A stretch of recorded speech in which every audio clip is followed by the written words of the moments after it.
You okay? I'm fine. Fine? Are you ready to go or do you need a minute? No, I'm fine. It was just emotional. Oh, listen, I didn't see it. I just saw it in my imagination and I'm still just off the cleanse.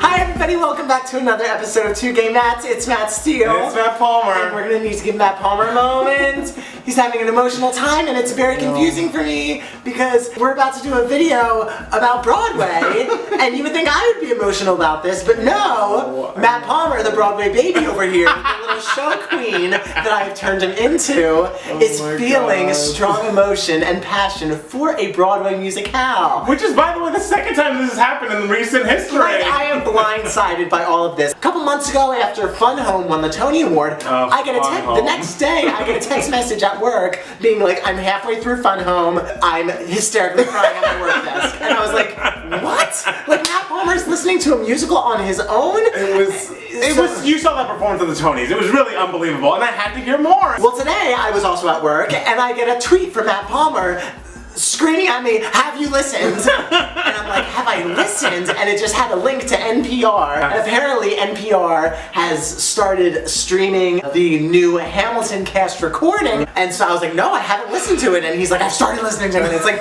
okay. It's Lin-Manuel Miranda. He's the guy who did In the Heights, right? And Bring It On. He also kicked Madonna out of his theater. Yes, he did. He's famous for that as well. And it's the story of Alexander Hamilton, who I guess was a founding father or something. But it's told with like more modernized music, kind of hip-hop influence, like pop soul stuff. Hip-hop Alexander Hamilton, on its surface, sounds like a 30 Rock joke storyline. Like it doesn't sound like a real thing. But then as soon as you start... Matt Palmer, besides loving it, what are the specifics that you got? My specifics are, I think that one thing that is so successful about Hamilton as a score is that I feel like you would always tell me about like, oh well this like Ethel Merman was like the Rihanna of her time or whatever, because like these old Broadway people used to have hits on the charts. Yeah. And there are literally songs in this I'm like, this could actually be a hit. Right, like a hit on the radio. Yes, on the radio. Like wait for it. Yes! Bitch, I literally wrote down wait for it. I was like, wait for it needs a radio edit immediately. I got like a Selena Gomez good for you guys. I'm getting oh me, I'm getting what do you mean? Like it's a smash. Like, umbrella statement, the entire score is like freaking throw it down, Lin-Manuel. Like your score for In the Heights is fantastic. Your score for Bring It On is fantastic. Like, this is on a whole new level, and you are solidifying yourself as like the voice of this musical theater generation. It really feels like a Les Mis, it feels like a ragtime, but like modernized. It feels like it'll be around that long to me. So, what were the girls, what sisters? The sisters! What were their names? Eliza and Angelica. Eliza, Angelica, and Peggy. Poor Peggy, she was the Michelle of the group. She really was. But that girl playing Peggy, like she also played the mistress of Alexander Hamilton, and she slayed it. She slayed it as a mistress. Yeah. The sisters were like, whenever the sisters came up, like the first time I was like, holy effing shit, like this is serious, was when they like rewound the introduction scene of like, and then Angelica tells us from her personal point of view, and it's like, bitch!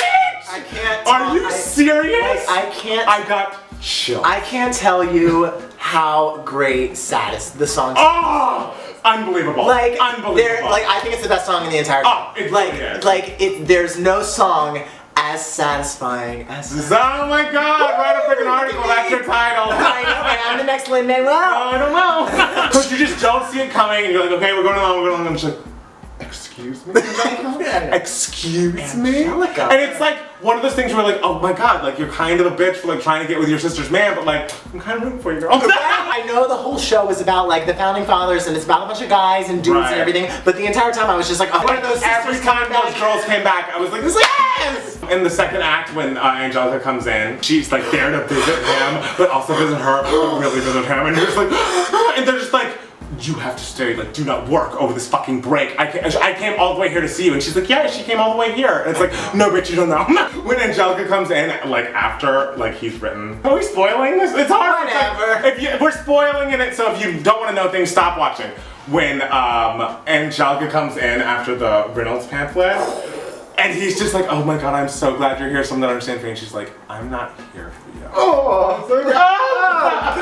I'm passed out. Like, and then burn. Oh.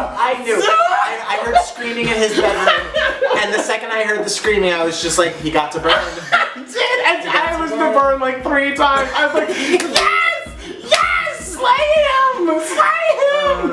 Iconic. Yeah. Iconic. And the guys were good too. The guys were great. And I didn't realize that was Jonathan Groff as King George. I know, right? He was great. He was great. I had no idea it was him. I need these.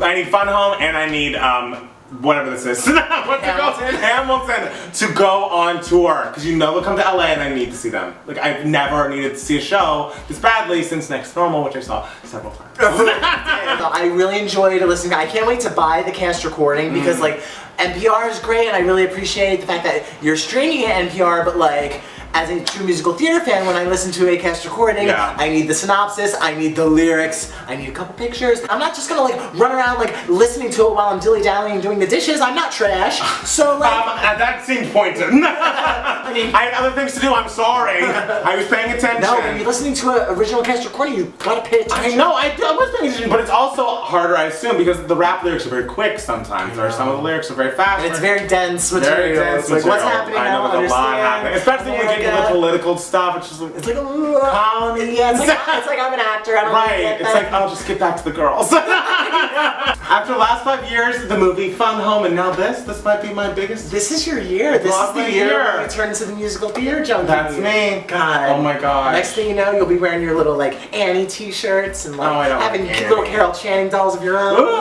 we're years away from that. Years, maybe millennia. So you guys definitely need to listen to it. It's something special and something exciting. Yes. And something important. Yes. If you love Broadway, listen to it. And if you don't love Broadway, like still listen to it because it will appeal to you because it's freaking great. And if you just love hits, go to Wait For It. Let